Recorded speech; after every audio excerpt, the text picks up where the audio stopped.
Welcome to a new episode of Life Stories Sold with Love by She's Mom. As you know, my name is Andrea Logos, and it's a pleasure to have this podcast with this amazing person, Claire Harris. How are you, Claire? I'm good, thank you. That's good. It's really great to have you here with us. And to begin our conversation, could you please tell us a little bit about your story? Okay. So, my name's Claire. I am obviously British, and I live in Portugal. And I came to Portugal on from my previous work. And that's where I met my husband and had my two children. And I've stayed since then. Oh my God. When did you move to Portugal? 2017. Oh. It was only supposed to be for a year. And I've not gone back. That's great. That's great. Could you tell us a little bit about your business? Okay, so I was in a customer experience manager role, and that included customer services and continuous improvement. And through many struggles in my life of becoming a mum and being an expat, an international mum, I had the desire, the passion to do something different, to help mums who are struggling in their motherhood journey. So I created my business, Mama's Village, to do just that. So I coach mums. I'm a women's empowerment coach, but I focus specifically on mums to see that it's not them that are doing anything wrong. It's the world around us. It's the society around us that needs to change, because the way that it's set up now, we can't work like this. It's set up against us. We're supposed to be self-sacrificing, and we're supposed to go to work but also be at home to raise our children. So there's so many messages out there that are conflicting for us mums. So I'm there to help the mums through. Yeah, it's true. Unfortunately, it's still true. Yeah. You have a beautiful story, and to be honest, I'm kind of curious, what motivated you to do all those things? So it was after the birth of my second child that I just wasn't feeling okay. And one of the regular, I think it was at the 6-week checkup, my second son just loved to scream. The doctor just looked at me and said, "Are you okay?" And I was like, yeah, I'm fine. But obviously my face said something different. And thankfully for her, she referred me on to a psychiatrist who, when I went, I told her all the details, and she said, well, that's the postnatal depression. And that kind of floored me. I was like, what do you mean I have depression? And then everything started to get like into focus more. And it was from there that I looked back and realized that I actually had postnatal depression with my first. I mean, it's really common for international mums that don't have the support network to have this, and especially with traumatic births and things like that. So on my own journey of healing and self-discovery, I started going into research and realizing, looking out at the world and realizing the messages that we're told, and the fact that we're supposed to sacrifice ourselves, but we're the ones that need to be okay. If we're not okay, then baby's not okay. So I started looking into it and healing myself, and along this journey I just realized the corporate life is not for me. It doesn't work for anyone at the moment. The way that the hours and the start and finish times were set was back in the Industrial Revolution, when there was one person at home. But it was only in the 70s that women had to go into work, because we couldn't afford to have one person working. We needed to have two. So this corporate life just didn't sit with me. I didn't like it anymore. I didn't like to not have gender pay that was the same as someone else, that I was held back from promotions because I went on maternity leave, and all of this, it was just against me. And I wanted to create a life where I was okay and I could spend my time with my children and enjoy it, rather than running from this place to this place to this place. And I've managed to do that now, and my life is different and my children are different because I'm able to be with them, like connect with them properly. Oh, such a beautiful story, to be honest. And when you had those moments of depression, or you know, sometimes we tend to be lazy. Um, what are what did you use to say no? You know what? I have to do this. Where Yeah, did you find the strength to do that? I mean, it's fantastic, to be honest. Congratulations. thank you. It's interesting that you use the word lazy, because lazy, it's actually rest that we need. And patriarchy and society and our culture has turned like needed and deserved rest into lazy, and that's the message that we get, and it's normal. And but now I'm able to see it and say, no, it's not lazy, it's rest, and we desperately need rest. The job that we're doing is relentless and never ending, and it's constant. And especially when you have small children, there's sometimes no separation between you and your child. So rest becomes fundamental in our daily lives.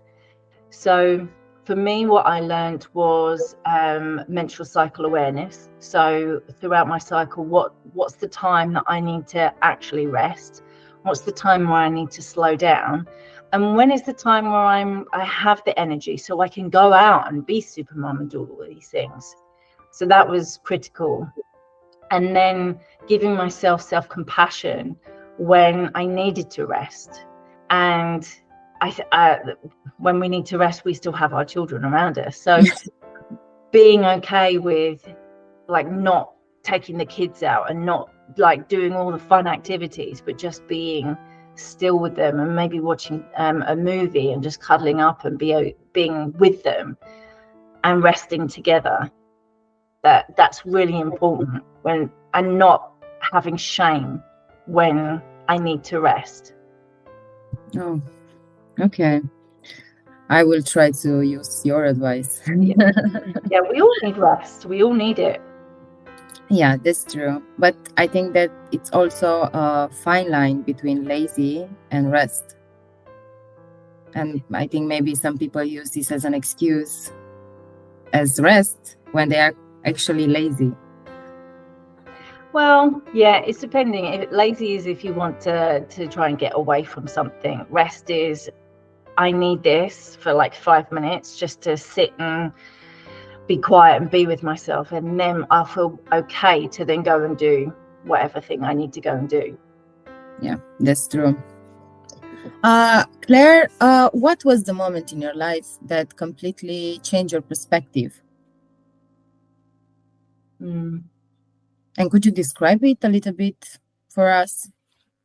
I think it's the moment when I got diagnosed with the postnatal depression. I knew that something had to change.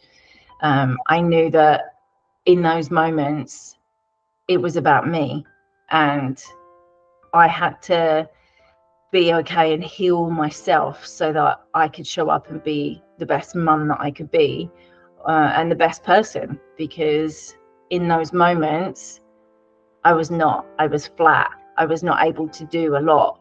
So I knew that I wanted to heal myself, and along the way I knew that I wanted to heal other mums, because there isn't a lot of information out there. There isn't a lot of compassion for mums when they're feeling low. It's either you have depression or you just need to get on with it.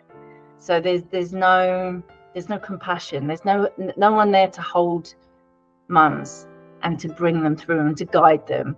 So yeah, definitely that was the moment that's changed everything, and why I'm doing this new coaching that I've never done before. I was always in the corporate world and loved it, and now I'm doing something totally different. Yeah. Sometimes change is good, I think. Yes. And in your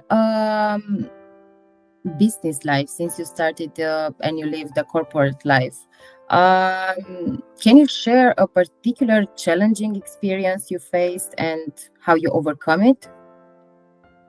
Yes. So there was a situation where one of the other managers was trying to, well, he was bullying me, and it really knocked me completely, flattened me. I wasn't expecting it. I had got on with this person really well, and it's only through all of the healing that I had done and I was able to do the lessons and the exercises that I had done. So I was practicing self-compassion.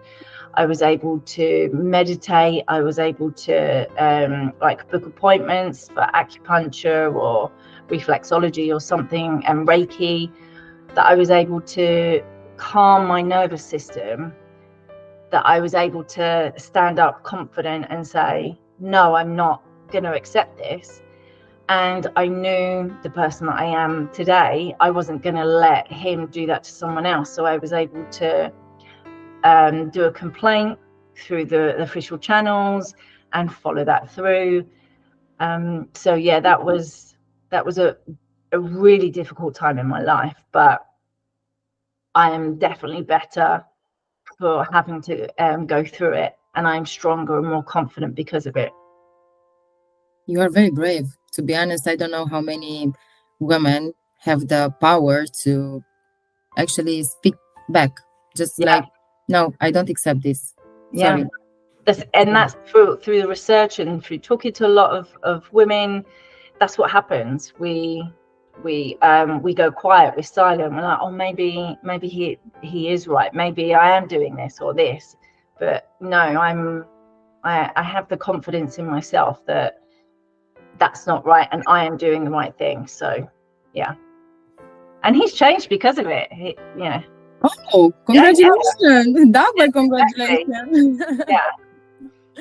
That's good feedback. It's a very positive form of saying, okay, maybe you did something wrong. So yes. And my last question for you, Claire, because I want to end in a very positive way the podcast. Do you have some kind of sentence that would motivate our listeners, or a message of hope or piece of advice would you like to leave with us? Especially for those who might, I don't know, be facing similar changes in their life like you. It's not supposed to be this way. And if you are struggling, there is a way out. And you are so important that you need to invest in yourself. Because once you do, you'll feel better and everything around you will be better. Society has to change around you, not you changing for society. Oh my God, you left me speechless, to be honest. Thank you, Claire, for your advice. You're welcome. To be honest, as I said, I'm speechless. Thank you for today. It was a real pleasure to hear your story, to talk to you, and especially to learn from you. And for our listeners, if you are hearing this message, you've listened to our entire episode, and for that, we want to thank you from the bottom of our hearts. Have a great day, everyone. Thank you for having me.